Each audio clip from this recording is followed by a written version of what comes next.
No, you're good. Because together we are stronger. Individually we are stronger. Remember, every single phone counts. Hello, my friends. Welcome to On Point with Rachel Tourgeman. I'm so glad you can join us tonight. My friends, there's a movement around the world to create change for the betterment of all of us. It is no secret that in order for us to create positive, effectual change, we need to vote. We need to exert our right to vote. That being said, today we have somebody extremely special right here in the studios of On Point with Rachel Tourgeman, our commissioner, Daniella Levine Cava, who's running for Miami-Dade County Mayor. She has brought over 40 years of helping our multicultural communities year after year, day after day. She has proven to be a change agent for Miami-Dade County and beyond. I'm so happy to have you here, Commissioner Daniella Levine Cava. God bless you. Thank you so much, Rachel. We've known each other a long time. I'm a big fan, and I'm really excited about this show. Thank you very, very much for having me on today. Well, I want to congratulate you for running for the seat of Miami-Dade County Mayor. Congratulations. So tonight, the purpose of the show, I want to let our thousands and thousands of viewers get to know more about you. How about that? Sounds wonderful. Let's begin with your upbringing. Where were you born? I was born in New York City. Yay! Yes, in Morningside Heights, if anyone knows, near the George Washington Bridge. Beautiful. And then when I was 3, we moved to the suburbs, to Westchester County, Ossining. And I had my elementary school years there. Then I moved to Vancouver, Canada. Beautiful. Yeah, after that, back to New York. I grew up in New York, by the way. Oh, So that's why I say, yeah, I grew up in New York, and then it got too cold, so we came down to Miami. Yeah. So let me ask you this. In growing up, I'm sure that your parents instilled upon you invaluable values, if you will. Would you like to share that with our viewers tonight? Yes, thank you so much. People ask me why I'm so involved in public service and community service. That was truly how I was raised. My mom was a social worker. My dad was a businessman, and we did travel also to Brazil and Chile. On my own, I lived in London, Puerto Rico. We lived in Chicago. So I lived many, many places. And, you know, it was really great. I'm 64, going on 65. But in my day, nobody's gonna believe you. yes. We'll do another show on cosmetics and creams. Yeah. Well, You I have look this fabulous. very nice gray coming along. I think it's a nice highlight, actually. Some people put it in on purpose, but mine is natural. No, I love it. So I got a chance from a young age to be exposed to lots of different cultures and nationalities. And it really was humbling, right? I mean, because I think in growing up in the United States, so many of my peers didn't know any other world. Now we're much more international. Young people have a lot more experiences. We have so many nationalities. But at the time, it was really a unique experience and gave me a very broad picture on the world, helped me understand humility, that, you know, we weren't the best. The world was not revolving around us, and that we needed to really be kind and understand. So now I understand why you love our multicultural community. Yes. Oh my God, for years I've been watching you going to all these meetings and fighting for our rights. Amazing. So you went to law school where? I went to Columbia University Law and Graduate School of Social Work, and I did the degrees together. I was able to design a degree to do it in 4 years instead of 5, which was great. And actually, as it turned out, I moved to Miami in my last year to be with my future husband. So I ended up doing my last year of law school at University of Miami. Beautiful. And did you go to Yale University?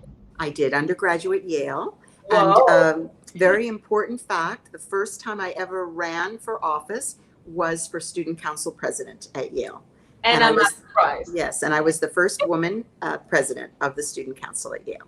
Congratulations. Thank you. So now, Commissioner, you are running for a very, very important seat here in Miami-Dade County.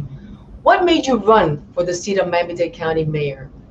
Well, let's start with why I ran for county commission, because I was not planning to be a politician.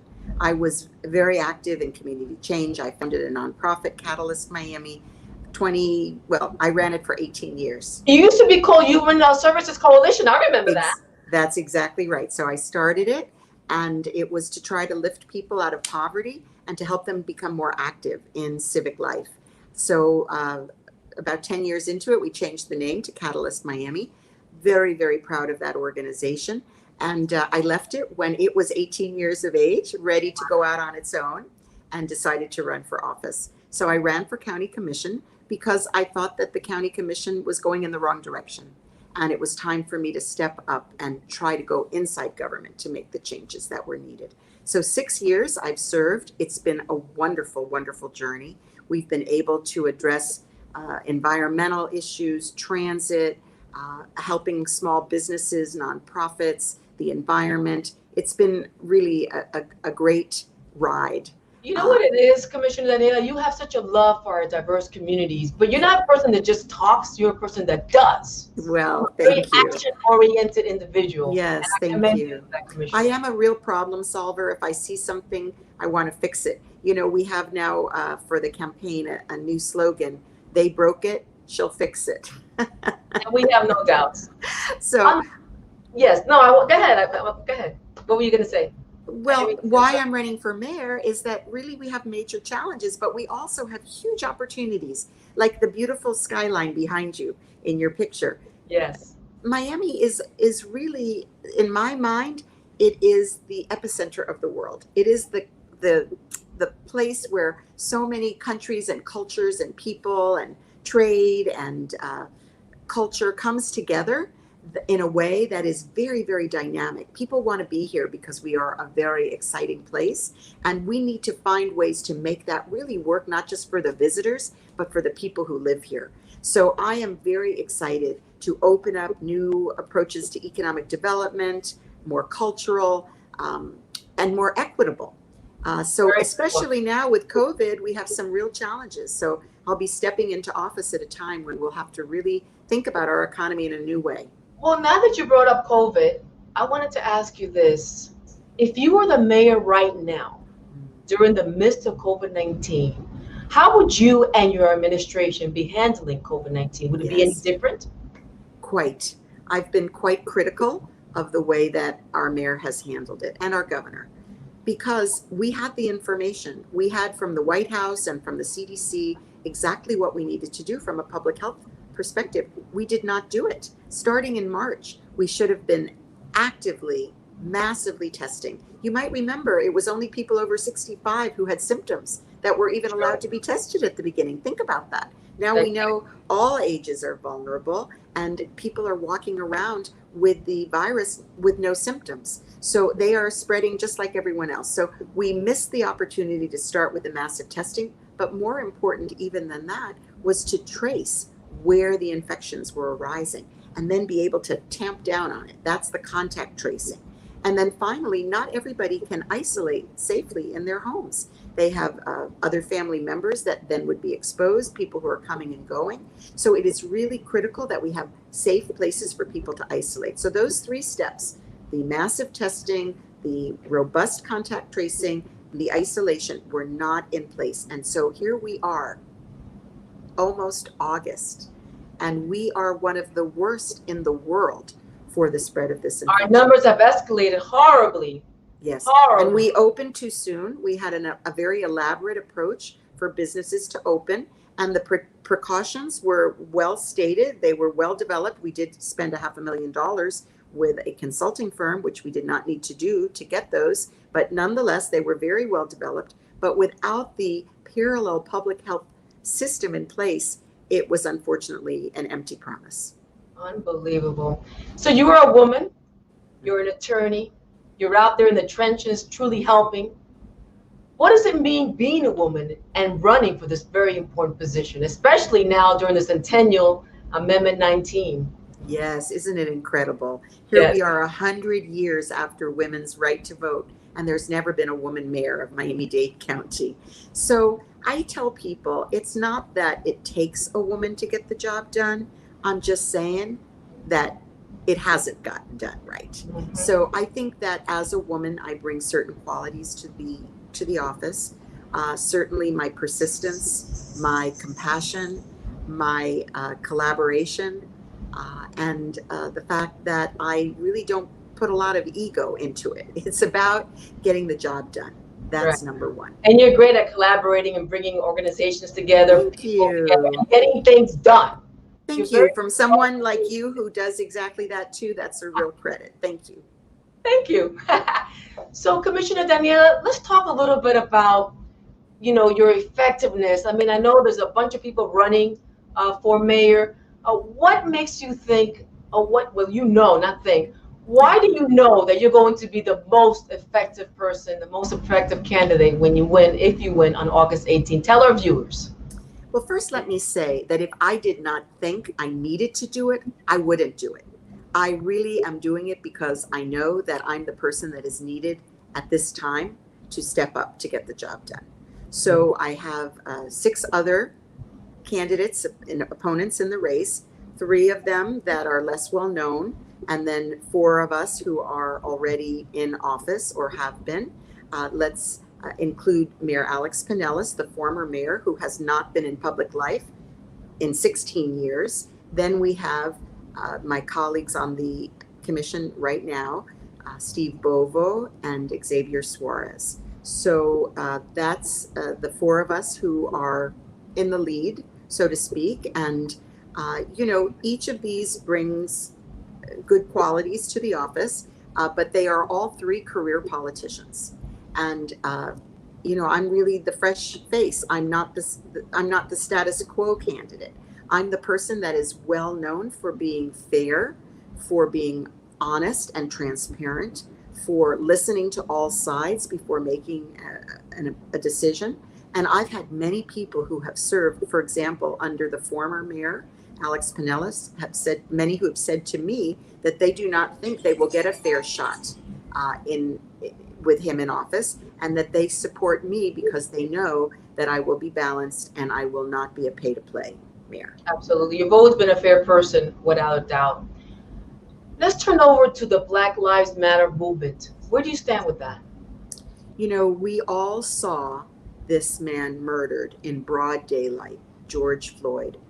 It happened during the height of the COVID epidemic.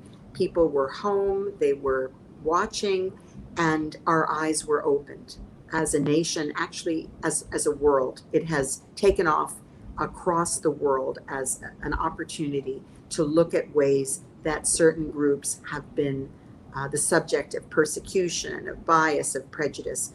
Look, racism is as old as this country. It is not something that is restricted to the police department, but police have a very important role in public safety. And if they are not trusted by key parts of our community, which they are not because of this very sad legacy of persecution. And I don't mean to interrupt you, but I do believe there's a very small percentage of that. Oh, yes, And I know you agree absolutely. with me. Very I small totally percentage. agree with that. I'm not about defunding the police. I've lobbied for more money for the police I over the believe it. time that I've been in office. We brought 80 additional police officers to South Dade as our population was growing. I It's just restored. weeding the bad ones out. Yeah, Weeding the bad we ones out. do. And we need to have checks and balances because when you have a lot of power, you have to have accountability. And while it's true that there are various police agencies that review cases, there's really no opportunity for the public to be part of exploring when there is misconduct. And not everything that the public brings up would be validated. And by the way, we have these cameras. The cameras are a great thing, and they often vindicate the police for charges that the public might bring. But it's a matter of creating trust. So communities of color, particularly Black communities, have raised their children to fear the police. That's unfortunately what happens. And then there's a lack of coordination on crime investigation. We can't solve murders like these 2 little girls that were tragically murdered last week. That was horrible. It's horrible. And the neighbors have not come forward despite a more than $50,000 award because they more fear retaliation in their community than they are willing to take to come forward with information that they might have. So we have to create a new relationship of these communities with the police. And I do believe that this independent civilian panel is the way to do that. That to be said, the vast majority, of course, of our police force are doing a great job. I'm very proud of our police department, and I stand with them. Excellent. Now, I know that you've been a staunch supporter of human rights all of your life, for sure, and your actions, again, precede you. Talk to us a little bit about, women fair rights and fair, fair paying for all of us. Expound on that a little bit. Yeah. So as a woman, I never really faced outright bias that I could feel. So I really took it for granted. I stood on the shoulders of the great women before me, and I really didn't focus on women's rights, I have to confess, until I came into county government. And right after I was elected, I was contacted by San Francisco, actually, where they have a city that adopted the UN Convention to End Discrimination in All Forms Against Women. And they said to me, there are many cities across the United States that have adopted this convention. It's a UN convention, a UN treaty that the United States has not adopted. So the cities had gone ahead, but there was no county that had adopted it. And they said, what about Miami-Dade becoming the first county? Well, of course, I thought that was just a great idea. And I went to our Commission for Women and started talking about it even before I took office. So then working with the commission and working with our county's attorney's office, we came up with the legislation, and fortunately my colleagues agreed. And now every year we have a status on the condition of women, pay, healthcare, education, and so on. And we've exposed the fact that we have a huge gap, 87 cents on the dollar for the same job a woman makes as compared to a man. And for Black women, it's much lower in the 60 cents range, and for Hispanic women too. So it is really a shameful thing. We've been able to change some laws. So now if you have a contract with the county, you must sign a pay equity agreement. So, but by the way, as mayor, we'll monitor those things. You can create a law, but if nobody is really tracking it, then it will continue. So we have to really, we have to have checks and balances. Let's take a few seconds. I want to thank all our advertisers. Okay, I'd like to begin with Jose Milton Foundation. Thanks to you also, Daniella Levine Cava. Thank you for supporting us. Catherine Fernandez Rondo, Mike Miravad, Jackson Health Foundation, Attorney Nicole Alvarez, Zapoznik Insurance, Survivors Pathway. We also have Genaro de Broward, Hispanic Women of Distinction, United Home Care, Catholic Hospice, and of course, Anthony D'Amato with Toyota of North Miami. I want to thank again all our advertisers, because without them, as you know, Commissioner, and without your support as well, this program could not be possible. Talking about discrimination, if you should win on August 18th, how would you ensure, for all our viewers that are watching you today, how would you ensure dealing with gender and racial and economic disparities? What would you do differently than the rest of the mayors that have passed us by? Yes, thank you so much for the question. And I am a human rights advocate, big time. And we do have a human rights commission in the county. And unfortunately, it's been understaffed and underfunded, so that it takes sometimes 6 months to process a complaint from the public on all those areas of discrimination. So I did fight for, as commissioner, additional staff to try to bring that down and to educate the public that there is this place to go. People don't know that if there's been discrimination, that they can bring it to the attention of this commission and get some relief, some solutions. So I will elevate that as mayor, just as I will elevate my Office of Equity and Inclusion. I am going to create that office. It's I like the name. Yeah. The name is modeled fantastic. After something I learned about from Seattle. And that's where they monitor what happens in the county. How are we handling our job, our promotions, our procurement? Is it fair? Is it equitable? And, really identifying it so we can take action. And we have to make up for lost time, because we have, unfortunately, left many communities behind. Women businesses, Black-owned businesses, Hispanic businesses too. We have to really fight to make sure that people get access to all the important resources of the county. Exactly. Well, it's no secret to all our viewers that our infrastructure is archaic, unfortunately. What do you plan to do if you win on August 18 as our new mayor to rebuild it, Commissioner Yes. Daniela? Yes, well, we have, as you say, aging infrastructure. It's been neglected by previous administrations. You have to take care of things, just like your house. You have to, clean it and repair it, and you can't let it fall into disrepair and then be destroyed. Our water and sewer system, for example, we were charged by federal courts with fixing it because we were discharging sewage into the bay. And now we are moving forward on that, but it's moving very slowly. And in the meantime, we keep having pumps to break down or pipes to burst. So it's been really tragic. It has contributed to the dying of seagrass in the bay, which then affects our fishing.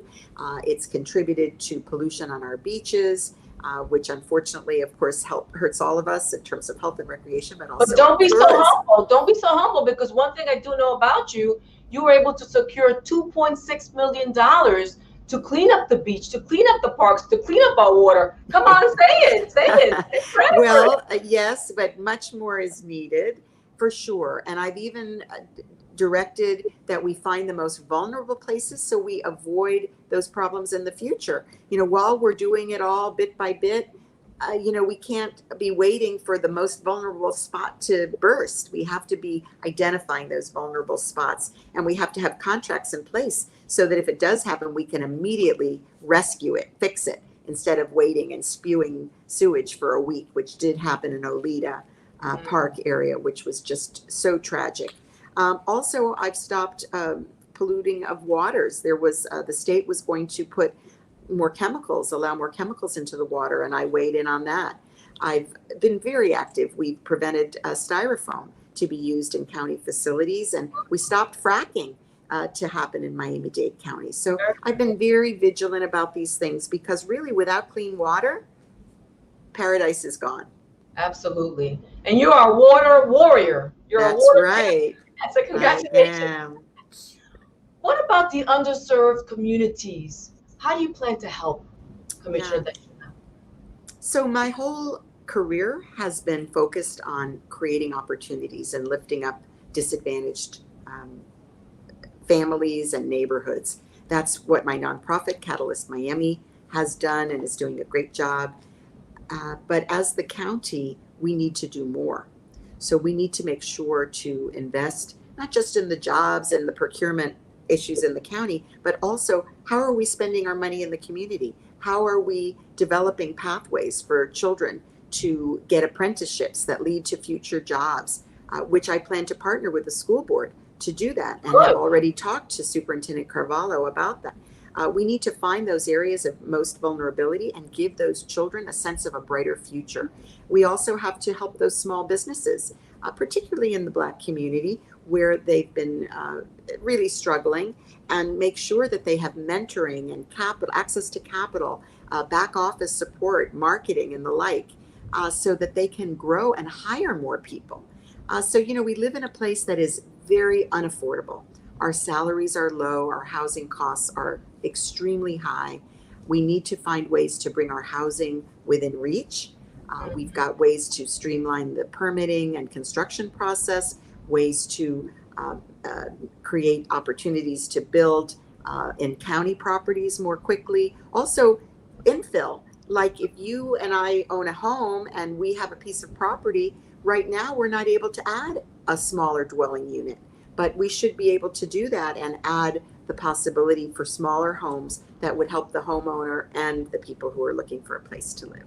And you would also like for the people that are renting to someday own their homes, right? Exactly. And we could, with our county surtax money from the sales of property, we could make a rent to own component. So as people are paying rent there, and by the way, in China, that's what they do very often in the government sponsored buildings. Just saying, I heard that was one of their successful strategies for getting home ownership in China. If it's, good enough for China, it's definitely good enough for us. Definitely. What about our children, maybe when they're little in kindergarten? How do you plan to help our children in underserved communities to, have a little foundation, maybe perhaps a little bit of a monetary foundation? Any ideas on that? Well, I'm really excited you're asking me this question, because one of my dreams come true is something called children's savings accounts. And Catalyst Miami, my former nonprofit, has just brought that program to Miami. It started in the city of Miami. The city put in matching dollars, Children's Trust, and they are giving a savings account for every kindergartner in the city of Miami. That starts with a little seed amount and over time can be matched. This program has been proven to be the most important way to assure that a child will stay in school and continue a path to post-secondary education. So we hope to go countywide with this program. It really helps children envision, and families get involved. Financial education, many of these families do not have their own savings accounts or bank accounts. So they're working together to learn financial literacy. And it's interesting that you're going to do that, because you're going to be teaching our children from a very, very tiny age how they need to save. Because a lot of our youth, they don't know how to save, or they don't want to save. Well, and this is savings for something that improves their future, so they can get excited and start envisioning what are the possibilities for their lives. Very, very important. Well, unfortunately, Commissioner Daniella Levine Cava, we're running out of time. I want to thank you so much for your unyielding dedication and commitment to making sure that Miami-Dade County is a better place for all of us. And that is remarkable. I remember, as I said earlier, when we first started the show, you started Human Services Coalition. You are a woman of your word. You're out there in the trenches. You know, you talk to everybody. Oh, you have a problem. Let me see how I can help you. Oh, you have a problem. I've seen you. Millions of us have seen you around the county. With 2.7 million people in Miami-Dade County living here, you certainly have your work cut out for you. Is there a last-minute message, and take your time, that you would like to let all our viewers know? Now the election's on August 18th coming up. First of all, yeah, let me tell you, this is like the best interview that I've had. Oh, kudos to you.